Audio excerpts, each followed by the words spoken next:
ناظرین، وسیلہ Urdu T V آپ کے روبرو ہے، خبروں کی صداقت اور شفافیت کا علم بردار چینل وسیلہ اردو ٹی وی، خبریں ملاحظہ کریں۔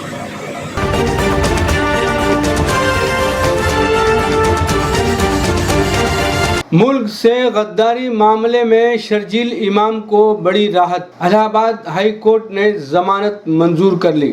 NRC احتجاجی مظاہرے کے دوران علی گڑھ مسلم یونیورسٹی AMU میں مبینہ طور پر قوم مخالف تقریر دینے کو لے کر علی گڑھ میں درج ملک سے غداری کے معاملے میں شرجیل امام کو ہفتے کے روز ضمانت مل گئی۔ الہ آباد ہائی کورٹ میں جسٹس سمیتر دیال سنگھ کی بینچ نے انہیں ضمانت دے دی، حالانکہ اس سے متعلق ہائی کورٹ کا تفصیلی آرڈر اب تک نہیں آیا ہے۔ شرجیل امام پر ہندوستانی حکومت اور ہندوستانی مسلح افواج کے خلاف نفرت پھیلانے، دو برادری کے درمیان دشمنی اور نفرت پیدا کرنے اور قوم کا اتحاد، سالمیت اور استحکام کو خطرے میں ڈالنے سے متعلق الزام ہیں۔ جواہر لال نہرو یونیورسٹی JNU کے سابق طالب علم اور شاہین باغ میں ہوئے CAA NRC کے خلاف احتجاجی مظاہرے کے آرگنائزروں میں سے ایک شرجیل امام کو گزشتہ سال بہار کے جہان آباد سے گرفتار کیا گیا تھا۔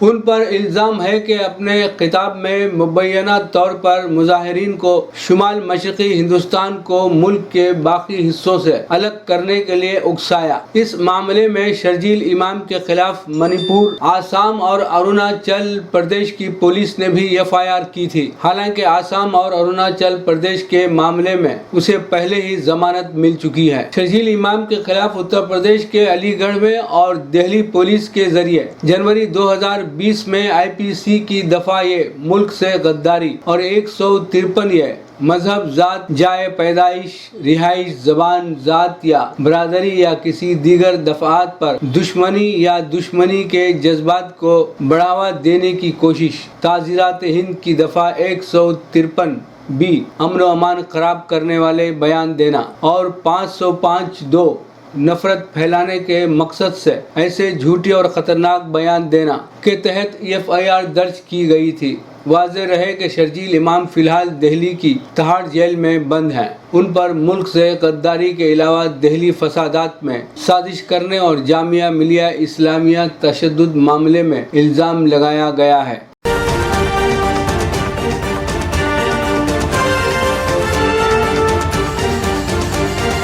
ریاستی درجے کی بحالی تک جدوجہد جاری رکھیں گے، آزاد کا بیان۔ سینئر کانگریس لیڈر اور سابق وزیر اعلیٰ غلام نبی آزاد کا کہنا ہے کہ جموں و کشمیر ایک ایسی ریاست ہے جس کو دنیا بھر میں جانا جاتا ہے، لیکن ایسی پرانی ریاست کو سال 2019 میں 2 حصوں میں منقسم کیا گیا، جو دنیا کی تاریخ میں پہلی بار ہوا ہے۔ انہوں نے کہا کہ جب تک جموں و کشمیر کا ریاستی درجہ بحال نہیں ہوگا تب تک ہم جدوجہد جاری رکھیں گے۔ آج جموں و کشمیر میں زمانہ قدیم جیسی صورتحال ہے، لوگوں کے چہروں پر غم کے آثار نمایاں ہیں اور ہر طرف مایوسی چھائی ہوئی ہے۔ 5 اگست 2019 کو جموں و کشمیر پر بجلی گری جب ایسے فیصلے کیے گئے جن کے بارے میں جموں و کشمیر اور لداخ کے لوگ ہی نہیں بلکہ ملک کے لوگوں نے کبھی سوچا ہی نہیں تھا، اور ملک کی ایک پرانی ریاست کو 2 حصوں میں منقسم کیا گیا۔ جموں و کشمیر وہ ریاست ہے جس کو دنیا بھر میں جانا جاتا ہے اور جس پر اقوام متحدہ میں